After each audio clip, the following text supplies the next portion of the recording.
It is Sunday morning. Yes, beautiful, beautiful Sunday morning. It is 12:25 a.m. Central Standard Time. My name is Steven Muehlhausen. Welcome from Steven Muehlhausen from DAZN. We'll start that right. This is the Walkway to Fight Club, Sunday, April 25th, 2021. No Daryl Rivera tonight.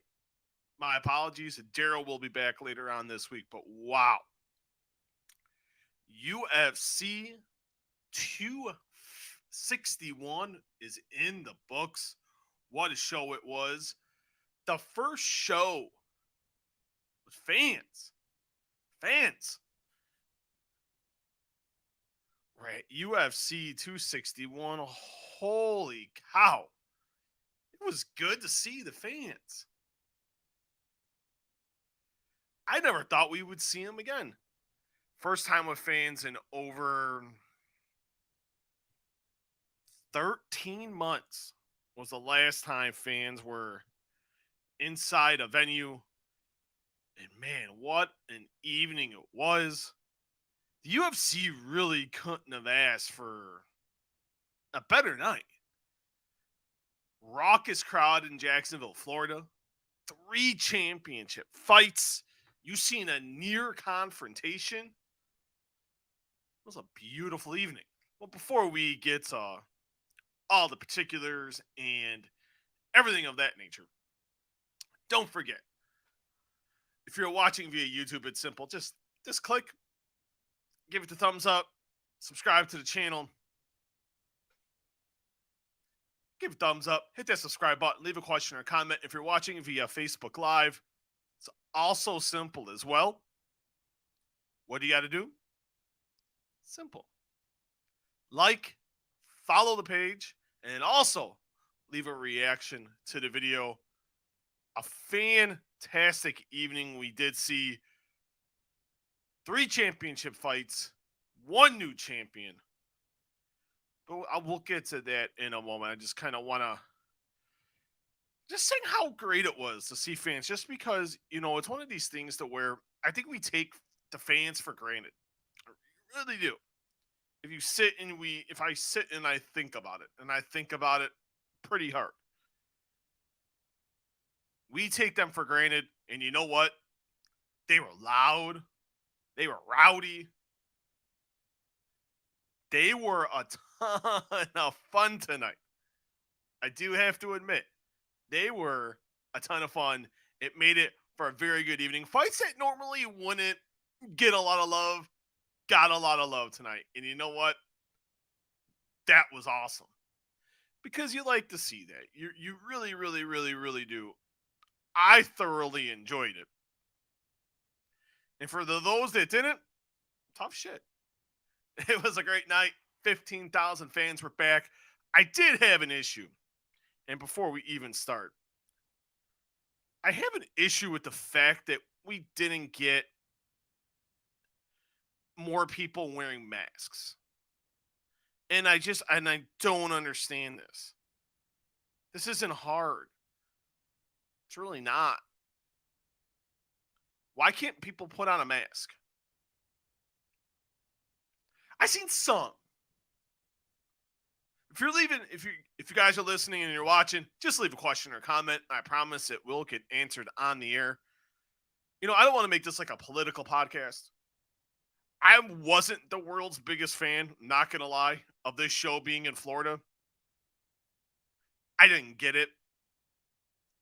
Still really don't get it. But I can see why it was done. I don't think it was out of the kindness of the UFC's heart to have fans at the show tonight. I really don't. I don't. Anyone that tries to tell me differently, I don't. This was more of a political move. Governor Ron DeSantis is, I think, a pretty horrible human being. I really think he is. Florida has, per capita, their COVID rates are high. And it's like, why are we doing this? It's all political. Trump's from Florida. Dana White's all hunky-dory with those guys. It was rough. I wish more fans were wearing masks. The UFC was giving out masks. They were doing COVID. They were doing, I don't know if they're doing temperature checks. I really don't know anyone that was there fans-wise. So I think that's just kind of interesting. But fans, we got a lot of people jumping in and out. I am Steven Muehlhausen from DAZN. This is the Walkway to Fight Club. If you're watching via Facebook Live, it's simple. Like, follow, leave a reaction to the video, and then also leave a question or comment. If you're watching via YouTube, it's simple. Leave a thumbs up, subscribe to the channel, and leave a question or comment as well. Let's begin the main event. And before we go any further, a very intriguing stat that I want to dig up here. UFC 261 tonight was the shortest UFC pay-per-view main card in company history. 19 minutes and 56 seconds of cage time. The second shortest. Back at UFC 92 with 30 minutes and 39 seconds. Good freaking Lord. I'm going to read that back. UFC 261 tonight. 19 minutes and 56 seconds of cage time. That's in 5 fights. That's less than 4 minutes a fight. And that was with 3 championship fights, each scheduled for 25 minutes. The second shortest, UFC 92. Good Lord. And that was headlined by this card tonight. And I have it here. Jorge Masvidal. Kamaru Usman 2. Kamaru Usman starches Jorge Masvidal to retain the UFC welterweight championship for the 4th time. This wasn't even, you look at the opening part of the fight, and I want to go like right before the bell started, because I thought this was great when Bruce Buffer was doing ring angels. Crowd massive for Masvidal. Rock star reaction. It's Conor McGregor-esque in his home state of Florida. He had the crowd behind him. I loved the bravado of Kamaru Usman. I loved it because he came out juking and jiving. He was shaking. He was dancing. He's like, I got this. I'm going to dance. I'm going to soak it all in. All you people are watching me. And I'm like, this is great. Love it. Absolutely love it. And made Masvidal take his time, made him sit there, made him think about it. And the thing I really like too, then they're both in the octagon. Buffer's doing the ring intros. And I loved how Usman just strutted his stuff and told Jorge Masvidal, you're in my octagon, bitch. Bring it. You belong to me. I was expecting a takedown fest. I'm not going to lie. What we got was a pretty good striking battle. And Usman early, the jab that sent Gilbert Burns packing. Beautiful left jab. Stiff. Masvidal laughed, and I'm like, okay. They're striking, and Masvidal started to get into a rhythm. Leg kicks, kicks to the body. Clipped him with a good solid left hook. And then, I didn't think he'd be able to do this. They were close in range, so I really didn't think they were going to really do. I didn't think Usman would be able to take him down. Usman dumped him on his ass. And I will give Masvidal credit for this. Instead of, getting frustrated and not really trying to do anything, what he did, I thought, was very intelligent. Just kind of throwing elbows, throwing sharp elbows, just throwing. Landed some good elbows. Usman was trying to gain position, but Masvidal just kept moving. And I was very, very impressed by that. got to the point where he was able to get himself to the cage, was able to get back up to his feet. And I thought he fought very intelligent. I thought the ground game was better than what I was expecting. And it's a testament to him in the team and American Top Team. Got up. Usman hit him with a good right, stiff right hand. I'm like, okay. And Usman then Masvidal came back right at the end of the round with a really good knee. It's like Masvidal had some momentum, a closer round than I thought people thought. I gave it to Usman. We got to round 2, and they're jaw jacking each other. I thought that was just excellent. So they're going back and forth. They're yakking away, and then they're exchanging, both landing good shots. I thought Masvidal with a slight advantage. Another shot by Usman. Masvidal smiled again, and I'm like, okay. Not even 10 seconds later. Little feint with the left. Bam. Knocked out. Beautiful, unbelievable right hand from Kamaru Usman. You see Masvidal's head just like nearly did a 360. He tried to get up, and I'm like, wait a minute, okay. Usman had none of that shiznit. Couple hammer fists later, bing, bang, boom. Kamaru Usman still the UFC welterweight champion. Seeing a lot of people coming in, guys. I want to make this, it's simple, guys. If you're watching via YouTube, please give a thumbs up to the video. Subscribe to the channel. Leave any questions or comments you may have. And if you're watching via Facebook Live, simple. Just very simple. Give a reaction to the video. And also, leave a question or comment, and like and follow the Walkway to Fight Club on Facebook. It means a lot. It is greatly appreciated. Any questions or comments you may have. But now, and I thought very respectful for Kamaru Usman and Jorge Masvidal. Masvidal's kind of didn't really have his wits about him. I thought very respectfully went up to each other, gave each other a hug. And I'm like, all right. Especially the build-up. The build-up to this it's been very heated between these two for over a year. I give both guys a ton of credit. They put all that aside. And I thought, and very sportsmanlike. I thought that was extremely well done. I thought that was really cool. So really, really good to see Usman. Always very respectful. Hate his daughter, hate his father. The first time his father's got to see him fight, father hated the belt wrapped around his waist. He feels he's pound for pound the best fighter in the world today. But now the question is, what is next for the welterweight champion?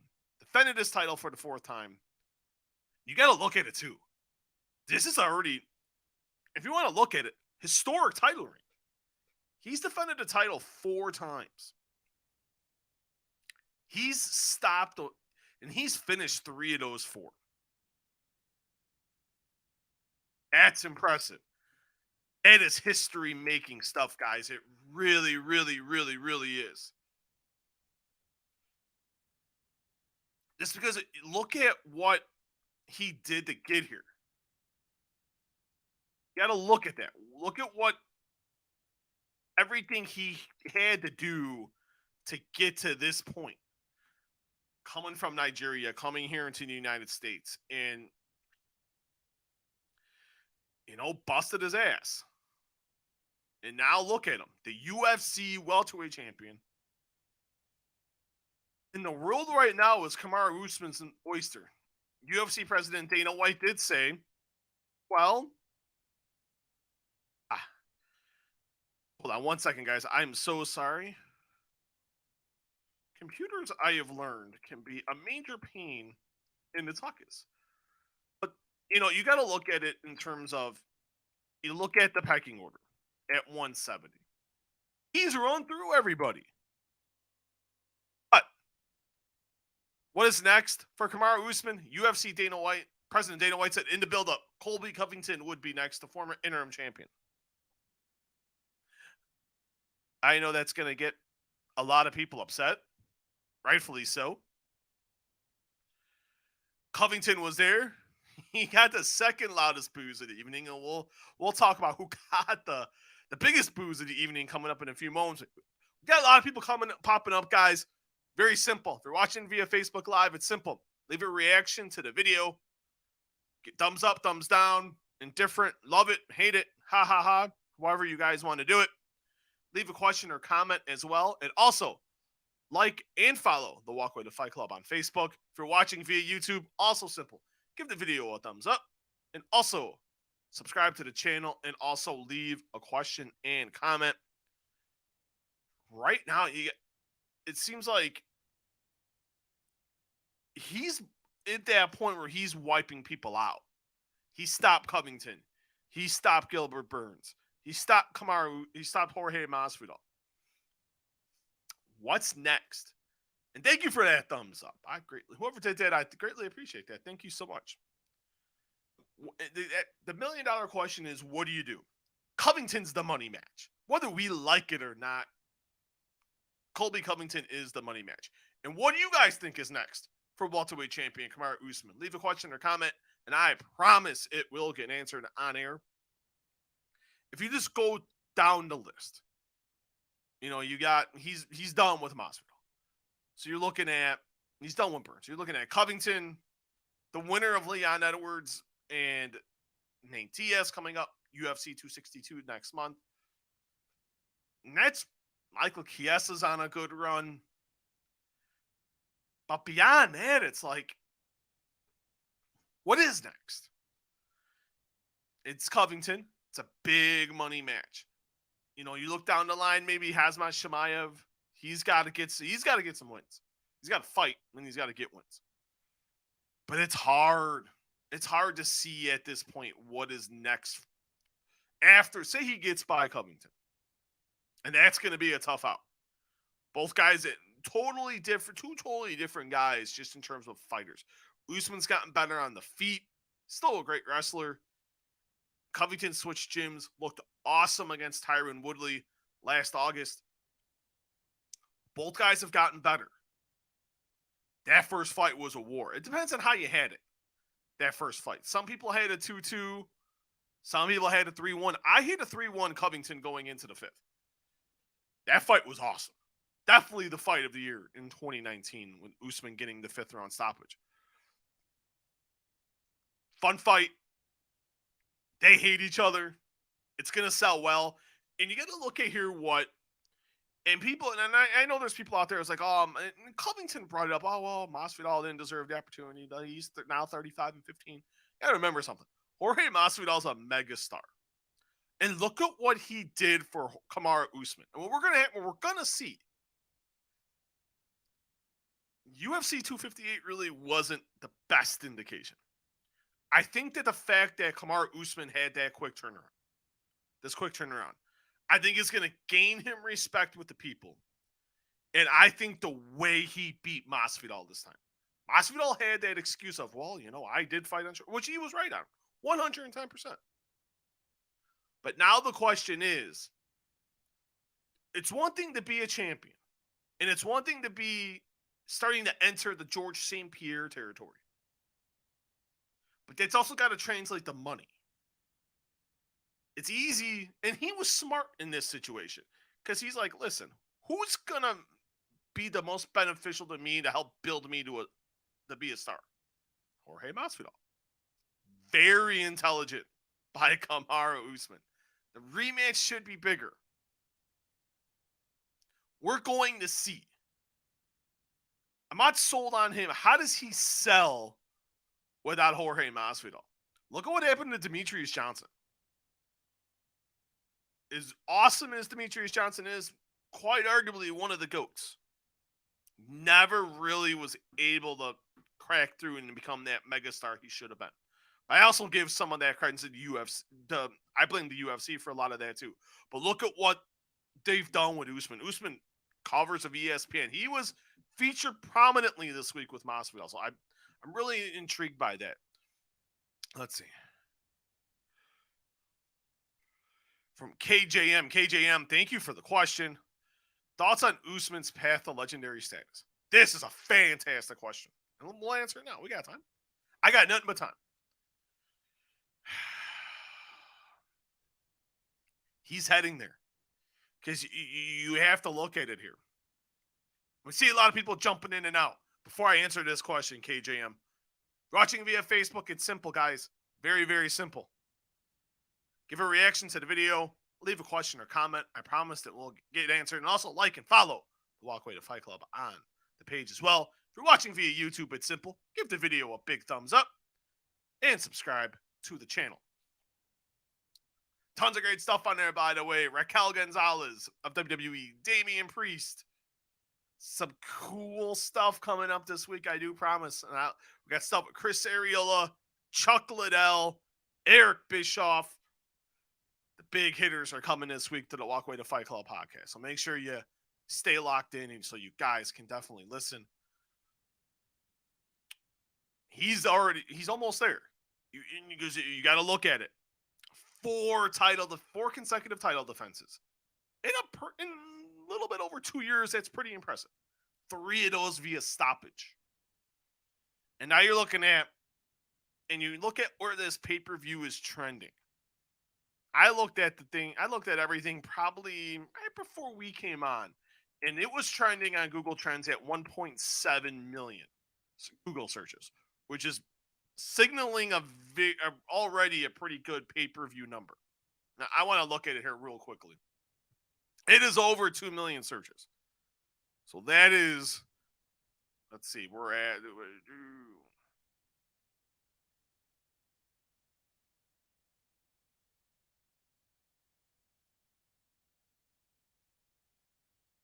2.3 million Google searches as of right now.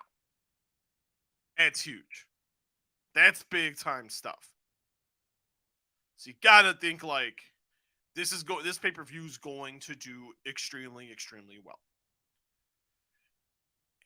Part of it is title defenses, how you're beating these guys, and how you're doing on pay-per-view. He's gonna get another good buy rate here. UFC 245, that fight with Covington did around 350. If he's smashing guys like he is right now, he can go down as the GOAT at 170. He may go down as the GOAT when it's all said and done. I think he's got a long way to go to that. But if you're talking greatest welterweight of all time, that's and you're entering George St. Pierre territory. You start talking GSP and Kamaru Usman. And now you're getting into that rarefied air. You really, really, really, really are. And that's a testament to him. It really is. Because if you look at the second run of George St. Pierre with the welterweight title, and I'm looking at it right now. 2, 3, 4, 5, 6, 7, 8, 9. 10 consecutive title defenses. He's got some way to go. He's got 6 more title defenses to get to. He's got a minute. Is he near GSP? That one is hard to say. Because if you sit and you look at it, and I'm looking at him now, he only had 1 stoppage. And that was over BJ Penn at UFC 94 in January 2009. Kamaru Usman's already got 3 and 4. I still think he needs some more title defenses. If he gets another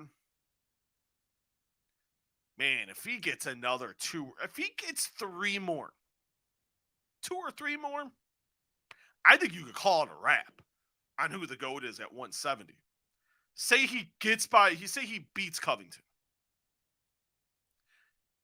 He beats the winner of Leon Edwards and Nate Diaz. Because I'll tell you right now, the winner of that fight's getting a title shot. Whether you want to say Nate Diaz deserves a title shot is a completely different story. And I completely understand it. But if he goes in there and just wipes his ass out, there's your case. Beep, beep. There it is. He's the GOAT. At once, and he really is. Then does he move up to 185? He's got the frame. He walks around, from what I've been told, he walks around like the low 190s. He could walk around. I think he could get there. Does he go in the middleweight? I don't know. He's been talking about retirement a little bit. I think if he wipes out, if he beats Covington, he starches Covington. He starches Leon Edwards or Nate Diaz. Where do you go? Okay, Steven Thompson. I don't see that fight ending any differently than what everything. Oh, that's no disrespect to Wonder Boy. Shemaev, maybe. I got to see more. If everyone wants to ride that train, maybe McGregor. What if McGregor goes out here, blast through Poirier, blast through the winner of Chandler Oliveira? You got to maybe you go Conor and Usman, title for title, champion versus champion. I don't know. Just throwing stuff out there. Just maybe Habib. I don't know. It's just a lot of different scenarios when it comes to that right now. It really does. And that's also a testament to what his greatness is right now. And right now he's on that other level. Is he pound for pound the best fighter in the world today? I think he is. Who else is there? John Jones hasn't fought. We're entering 14, 15 months of that. It's going to be interesting. Really, really interesting. Looks like we're getting Kamaru Usman and Colby Covington next. Usman wants to take some time off, so I could see that happening like early to late fall. So I think Usman's going to make Covington wait. I really, really, really, really do. I can see like September. I really can. What's next for Jorge Masvidal? Another $1 million question here. I don't know. First time he's been stopped by strikes and 50 career fights. Think about that. 50 fights. It took fight 50 for him to get stopped via strikes. Only the second time in his career he's been stopped, period. He was stopped by submission in 2009 in the Bellator promotion. In the early stages of Bellator. Oh, no. I think Masvidal just kind of sits back, takes his time. I think he waits to see what happens with Leon Edwards and Nate Diaz. I think he waits to see what happens with Conor McGregor and Dustin Poirier. He's got options. Nick Diaz was there, which was quite surprising. I haven't seen Nick Diaz at a UFC in a while. Maybe, just maybe we get Nick Diaz and Jorge Masvidal. There's plenty of fights for Masvidal. He's a megastar. Let's make that perfectly clear. This is the one thing that separates the UFC from boxing. You could suffer a loss in the UFC and still be an ultra megastar. Look at McGregor, Chuck Liddell, Tito Ortiz. You lose isn't the Brock Lesnar. You lose, it's not the end of the universe. It's up to you on how you bounce back and how much of a draw you really are. The Diaz brothers, another good example. Anderson Silva. Like it or not, the sky's a mega. He has it. He oozes charisma. He's the baddest motherfucker champion. Didn't look like it tonight, but you know what? Kamaru Usman right now is just on a different level, and I'm all about fun fights for Masvidal. The Diaz brothers, Leon Edwards. You still got the Covington fight out there. McGregor. Tons of fights for Jorge Masvidal. I would love to see just a trash talk with Jorge Masvidal and Nick Diaz. That would be some fun shit. Sign me up for that, please. I want to see that. The trash talk in the ring would be epic. Please, oh please, MMA gods, the gods out there, Uncle Dana, sign me up. Do something right for once. Instead of blasting newspapers and everything in between, give me some Jorge Masvidal and Nick Diaz. Even Nate Diaz, run that shit back. Let's have some fun. So MMA is about is fun, and plenty of options for Jorge Masvidal. He will not fight for the title. If Covington wins the belt, then all bets are off. And I can see Masvidal getting another crack. But we shall see. All right, let's get on with the rest of the show. Let's work our way down here. Co-main event. Zhang Weili defending the strawweight title against Rose Namajunas. As you can see in the bottom there, we have a new women's strawweight champion. Rose Namajunas defeats Zhang Weili via knockout 1 minute, 18 seconds into the first round. This was pretty simple. Weili, I like how they both just came out. And before we get there, thunderous ovation for Thug Rose. And I thought a very, very, very, very, very disrespectful, loud boos for Zhang Weili. I said earlier I don't want to make this political, but shit. Shame on you idiots from Florida. Anyone watching or will be listening to the audio of this. People in Florida the 15,000 plus people that were inside that arena, excluding the great Tom Brady, should be ashamed of themselves. How do you boo Zhang Weili because she's Chinese? Oh yeah, the governor of Florida. Your governor is a schmuck. The former president of the United States thinks all Chinese people are just horrendous human beings. I'm not making this a political podcast. Far from it. This is a fight podcast. But I thought the disrespect shown towards the former champion, very disrespectful. Just absolutely horrible. But let's get to the fight. I got that out of the way. Good exchange of strikes early. Weili trying to some good inside leg kicks just to try to thwart the movement of Namajunas. Rose throwing some good jabs, some good shots. And it didn't last long. A beautiful feint. Feint was the key word of the evening. Oh my goodness. Beautiful feint by Thug Rose. Then just the grace and style of that left head kick. Good Lord. Down goes Zhang Weili. Couple hammer fists later. Bing, bang, boom. The crowd erupted. Oh my God, I felt it through my TV and into my basement. A new women's strawweight champion, Thug Rose Namajunas. What a performance. Weili protested the stoppage. She was pretty upset at Keith Peterson.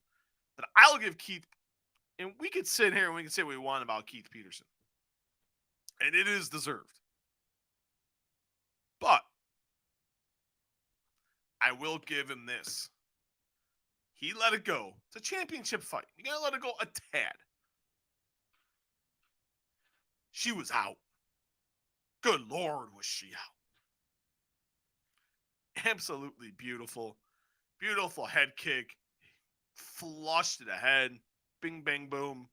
New strawweight champion. I love the emotion from Rose Namajunas. Dana White's putting the belt around her. Crying. You can feel all the emotion just come out of her. Like she just held it in all week. It was a beautiful sight to see for everything she had to go through. She sealed the deal. She fought awesome. The first woman ever to become a two-time women's champion in the weight class they're originally in. I'm sorry. A great performance. Well done. Couldn't have asked anything about her. It was 78 seconds. Bing, bang, boom. Get in, get out. You're done. Joanna Jędrzejczyk, she says she's next. Do you give Joanna another crack? That's a rough one. I make Joanna fight again. I do. You just can't keep handing her shots at the belt. You can't. She's what? She's 0-4 in her last 4 title fights. She's a draw, but not as big of a draw as she thinks she thinks she is, and that's not a good fighter. I think she needs to be active. Just can't not fight and get a crack at the belt. I'm not the world's biggest fan of that. To me, you got to earn opportunities. Unless you're that mega draw like a McGregor, a Masvidal, a Jones. If you're at that level, cool. I get it. But she's not. She's not. I'd go back to Zhang Weili. She's the draw of that weight class. Her and Rose, you let them headline? Sign me up. Would definitely be down for that. Joanna seems to think she's next. I hope not. She needs to fight. That is the route I would go. The first title fight of the evening. Valentina Shevchenko, Jessica Andrade, flyweight title. Valentina Shevchenko, second round TKO, retains the women's strawweight title. She is nasty. She set the tone of how this evening was going to go. She let the world know very quickly. She let Andrade know very quickly, okay, we're both great on the feet. You're pretty good on the ground. You're better on the ground than you are with your hands. But you know what, though? I'm going to drop your ass on the mat, and I'm going to wipe the floor with you. And good Lord, it didn't take long. After some exchange of strikes, Andrade had a little bit of an advantage. Shevchenko was like, no, I'm going to dump you on your ass. Dumped her on her ass. Andrade got up, dumped her again. Then one more time for good measure. 3 takedowns in the first round. Absolutely fantastic. She's so good. And I was like, okay, what is she going to do in the second round? She did it. Andrade started a little bit. Bam. Took her down again. Andrade got up, and Andrade was laying some good shots there. I'm like, oh, maybe Andrade now is she's getting into that rhythm. A beautiful heel trip takedown. Got her in the crucifix position, battering her with left hands. Switches positions just to get more of a better advantage. And just wiped her out. Uncorked a barrage of elbows and punches. Andrade was going nowhere. The fight was over. Valentina Shevchenko still the UFC women's flyweight champion. The longest title fight. Ending the fight at the 3:19 mark of the second round. Masterful. That's how you measure a champion. And this was started by John Jones. You take your opponent's strength. You work on that. And Shevchenko did that tonight.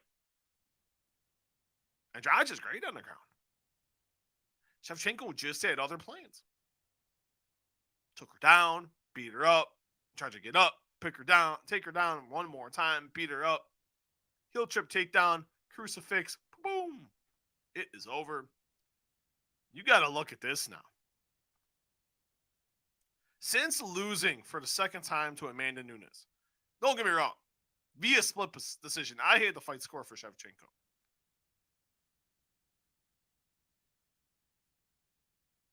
Shevchenko was 7-0. 4 of those wins via stoppage. She has now defended the flyweight title 5 times. 3 of those wins coming via stoppage. 5 title defenses, 3 wins via stoppage. Dominance at its finest. And the 2 fights that went to a decision, she laid down an ass whooping. And Jennifer Maia and Liz Carmouche. Next level stuff. The second best women's fighter in the world. Who's the best? The woman she's lost to twice. The GOAT. Amanda Nunes. Make the trilogy. What are we waiting for? Since the Zhang Weili super fight is done, that talk can go away. Let's make this simple, Uncle Dana. One time, can we get Zhang Weili, not Zhang Weili, can we get Valentina Shevchenko and Amanda Nunes for the end of the year? Just book it now. End of the year show. The 2 greatest women's fighters that we've ever seen. The most work Shevchenko did tonight was that awesome dance after the fight.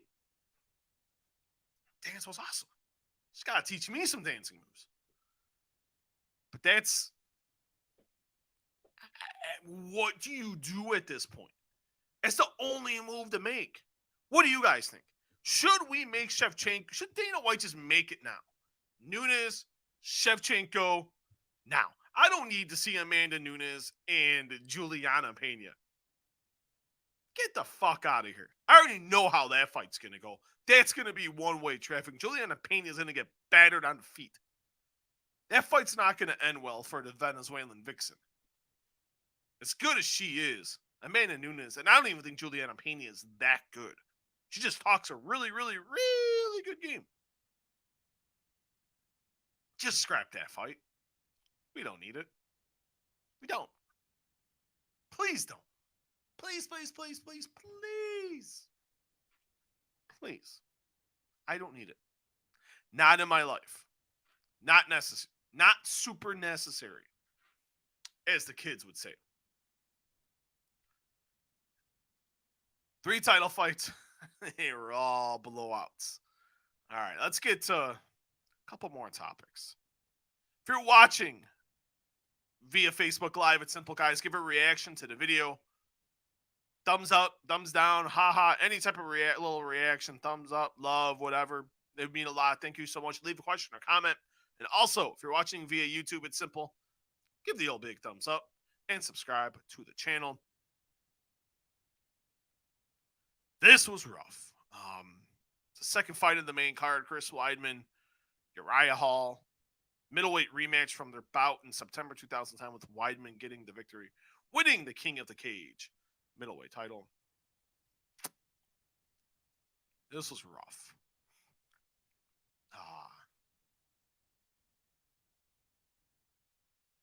Weidman threw a leg kick to the knee.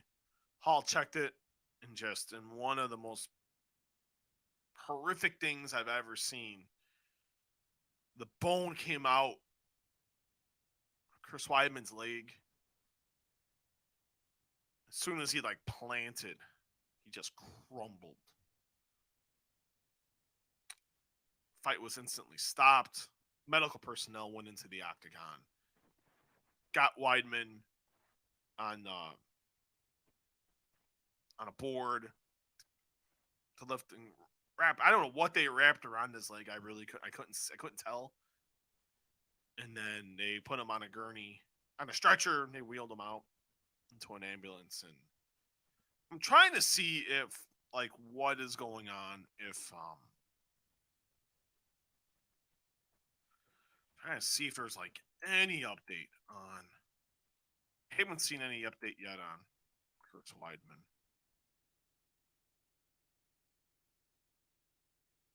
No update yet. Is a statement from Anderson Silva to Chris Weidman, and there's a reason. We'll say this in a second. Anderson Silva put on Instagram, "My deepest and most sincere sentiments, champ. Have faith. I wish you a speedy recovery. In this moment, I wish you and your family light, love, and knowledge. To the fans of the sport, please respect this moment of this incredible warrior, and let's wish that he's 100% very recovered soon. May God bless you and your family, Chris Weidman. A very, very, very classy comment from the great Anderson Silva. We'll get to that parallel in a minute. Weidman was getting wheeled out and raised his fist in the air for the fans cheering him.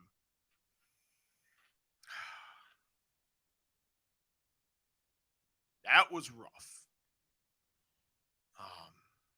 17 seconds into the fight, Uriah Hall back-to-back wins. I thought the way Uriah Hall handled it, very classy. Nothing, expect nothing less from Uriah Hall. One of the real classiest guys in the sport.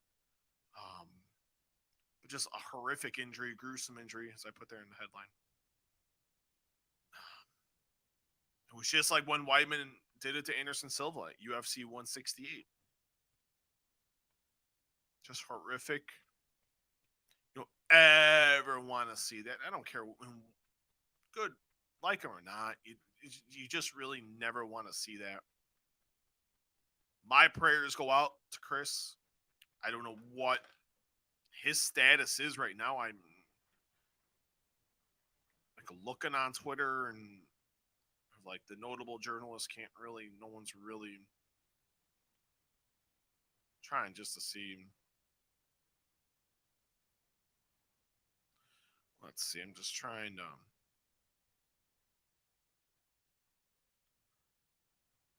Trying to see if. Let's see.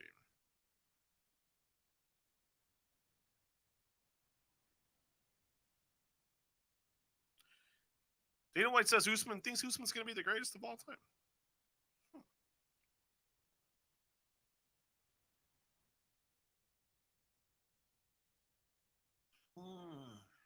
I don't know about GOAT status. Let's kind of. He's only really. He wasn't facing, and I'm sorry, I can't buy that.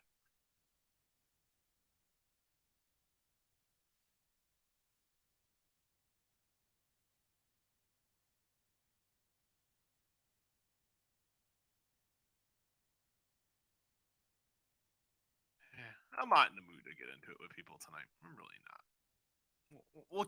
I'll keep that thought to myself. I don't necessarily agree with that, but let's focus on Chris. This is a horrific time for Chris Weidman. Hopefully he's going to be okay. If he never came back, he's got nothing to prove. He stopped the reign of terror of Anderson Silva, carved out his own legacy. More importantly, hopefully Chris is going to be okay. One of the really great guys, one of the great interviews in the sport, and always classy and gracious with his time. I sent the message. I know he's not going to look at it, but just to say, hey, we're all rooting for you, Chris. So hopefully everything will be okay. Let's get to some humor. We need a laugh. This is the laugh I needed. I'm already laughing.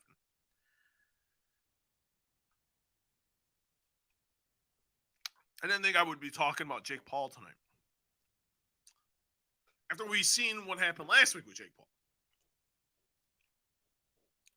And his win over Ben Askren at the Triller show. Jake Paul was getting heat from everywhere after his win over Ben Askren, including one Daniel Cormier. Pretty upset, when Jake Paul called him old, fat, lose some weight, everything in between. DC likes himself a hot dog. And you know what? DC's earned that for all the years DC has put into the game, for everything he's done to make this a great sport. And he's had a legendary career. And Jake Paul goes, and I actually thought this was pretty intelligent. Said he can beat DC. Cormier got pretty pissed. Said if he's seen Jake Paul, there would be an issue. So during the final prelim that was between Randy Brown and Alex Oliveira, you seen this loud fuck Jake Paul chant. I'm like, why the hell are they chanting that for? I'm scrolling through the Twitter machine.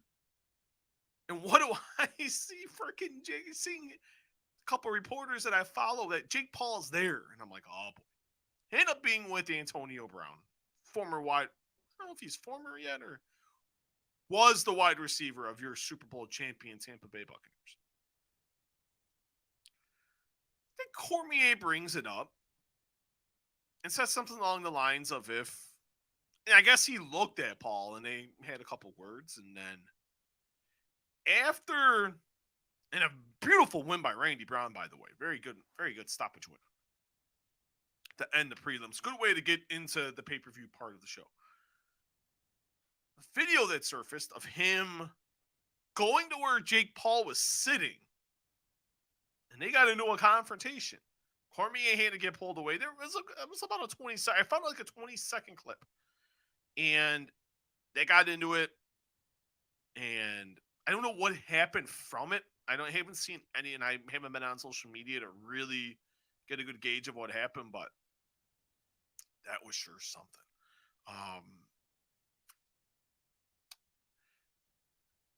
And then the crowds just the first couple of fights, they're chanting "fuck Jake Paul" and all this other stuff, and it was like, and then they show. I give the UFC credit. Usually, the UFC doesn't do cool stuff like this because it's like, he's a freaking star. Let's just stop with the childish games. They go to Jake Paul and show him he's eating popcorn, he's getting booed. I love that. That was great. I will say this. Jake Paul gets it. He gets it to where a lot of these guys and girls just don't get how the game is played. He understands this perfectly to a T. He's playing chess, and all these other guys are playing checkers. Should he fight boxers? Absolutely. I'm not denying this. For anyone that wants to sit there and say, oh, come on, Muehlhausen, come on. You know DAZN aired a freak show fight? Yes, we did. Logan Paul and KSI. Yes, I know. But he should fight boxers. But if he can bait MMA guys into fights, why not? And what he did here was just pure genius.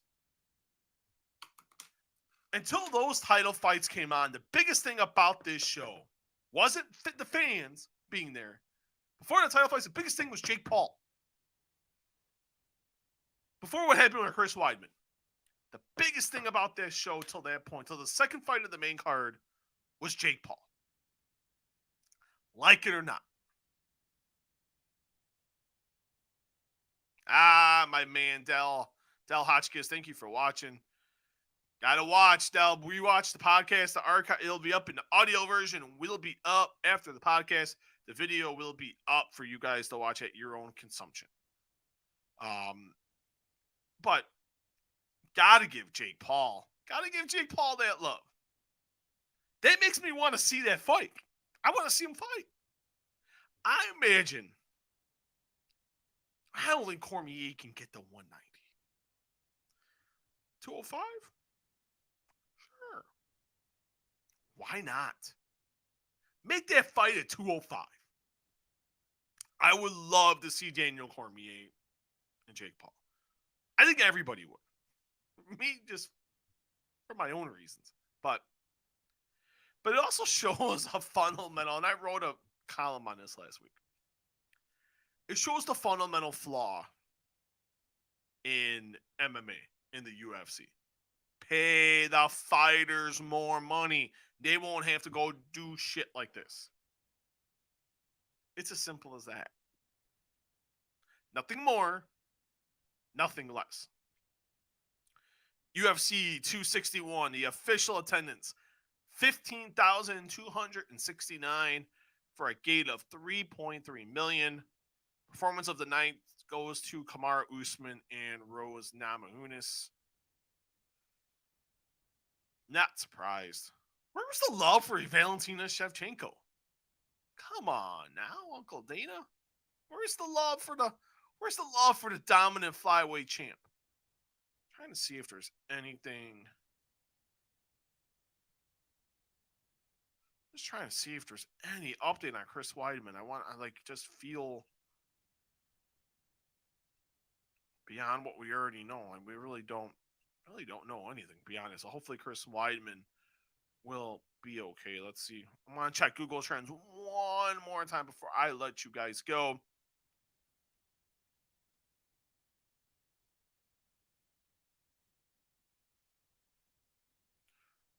Right now, about 2.4 million from my math. So that's trending to do very well.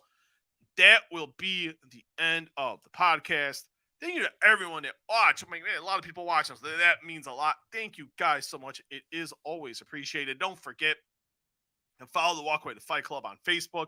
It's simple. If you're watching on Facebook Live, it's simple. Give a reaction to the video. Thumbs up, thumbs down, love, hate. Give me a mean mug. Anything in between. But also follow and like the Walkway to Fight Club on Facebook. It's simple. Just type in Walkway to Fight Club, or if you're watching here on the channel, like, follow, you're done. Simple as that. Watching via YouTube, simple as well. Thumbs up. Hit that subscribe button. It'd be greatly appreciated. Hey, thank you for that thumbs up. It means a lot. You can also, the podcast will be available probably within the next 30 minutes if you missed anything. In audio, if you get ready to go to bed, want to listen to the rest in the morning, of course you can sit and watch the video on Facebook or YouTube. But if you don't do that and you're driving tomorrow, cutting the grass, doing yard work, driving somewhere, it's very simple. Rate, review, download, subscribe, your favorite podcasting platform, iTunes, Spotify, Google Play, iHeart, any of your favorite podcasting platforms. A big week last week. So this past week. So I want to thank you guys for listening to the audio of the podcast. It means a lot. It means so much to me. So thank you so much. Don't forget, also, you can find me on Twitter at SMuehlhausenJR. This coming week, we got some good stuff. I will have interviews up. Audio. Chris Arreola, who will be facing the returning former 3-belt heavyweight champion Andy Ruiz Jr. next Saturday night. Fox Sports pay-per-view. Good conversation with Chris. Also, the UFC Hall of Famer, the former light heavyweight champion, one of the best to ever do it, the Iceman Chuck Liddell. And then an awesome 70 minutes, a great 70-minute chat with the one and only Eric Bischoff. Talk about everything. Getting into the Hall of Fame. I thought, we talked about Roddy Piper, a very good comparison with MJF and Roddy Piper. Eric's thoughts on that.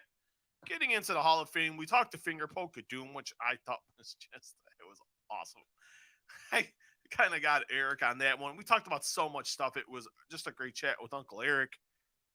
A lot more stuff coming, guys. I'm not stopping. A lot of stuff in the archives already. Tony Khan, Raquel Gonzalez, Drew McIntyre. I can keep going. Damian Priest, Braun Strowman, Anthony Joshua, Dana White, Chael Sonnen, Conor McGregor, Ronda Rousey, you name it, they are there. All in the archives for you guys. Mario Lopez as well. I can't believe we just said Mario Lopez, Canelo Alvarez, and a whole lot fucking more. You can find me on the Twitter, SMuehlhausenJR. We'll see you guys later. I'll see you guys later this week. This is Steven Muehlhausen. Talk to you guys later. Peace.